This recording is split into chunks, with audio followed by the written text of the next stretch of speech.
இல்லை ஏற்றுக்கணும், கண்டிப்பாக எடுத்துக்கணும். ஏன்னா அதிர்ஷ்டம், திடீர் அதிர்ஷ்டம் எது வேணாலும் வரும். சரி, ஏற்றுக்கணும் ஒன்று. ரெண்டாவது, இவங்க எதுலலாம் ரொம்ப கவனம் அப்படின்ற வேணும்னு பார்த்தீங்கன்னா, பேசுகிற வெளியாகட்டும், வீடாகட்டும், நண்பர்களாகட்டும், யார்கிட்டையும் ஒரு அஷூரன்சி கொடுக்காதீங்க. எதுவுமே வாக்குறுதின்னு சொல்கிறோம் பார்த்தீங்கன்னா, அஷூரன்சி கொடுக்காதீங்க. அந்த மாதிரிலாம் கொடுத்தீங்கன்னா மாம்பழ மாட்டிப்பீங்க. அதே மாதிரி யாருக்கும் முன்ஜாமீன் நிற்காதீங்க, ஒரு கேரண்டி சைன் போடாதீங்க, இதிலெல்லாம் பண்ணாதீங்க. இப்போ அரசாங்க சார்ந்த விஷயம் இல்லை டெண்டர்ஸ் இல்லை ஏதாவது ஒரு விஷயம் வருதுன்னா அதில் கொஞ்சம் கவனத்தோடு செயல்பாடு பண்ணுங்க. இல்லைன்னா ஏதாவது வம்பளை போய் மாட்டக்கூடிய காலமாக இருக்கும். பெரிய இடத்துலலாம் பேசும்போது கொஞ்சம் கவனம் வேணும். மேனேஜர்ஸாக இருக்கட்டும், பொது இடமாக இருக்கட்டும், இதுலலாம் தான் ரொம்ப கவனம் வேணுங்க.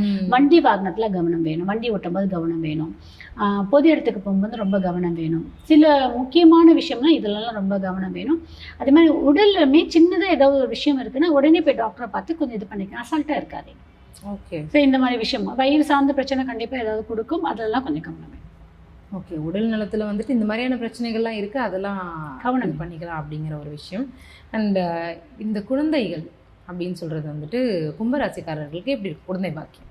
குழந்தை பாக்கம் 8ன்றதுனால அது நிவர்த்தி பண்ணி கொடுக்கறதுக்கான வாய்ப்பு இருக்குது. அதாவது பீரியட்ஸ் ரிலேட்டடான பிரச்சனை கண்டிப்பாக கும்பராசிக்கு இந்த பீரியட்ல இருக்கும்.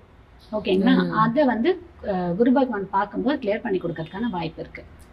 அது வாய்ப்பு இருக்கும்போது குழந்தை நேச்சராக வர்றதுக்கும் வாய்ப்பு இருக்குது, ட்ரீட்மெண்ட் மூலிமா போகிறதுக்கும் வாய்ப்பு.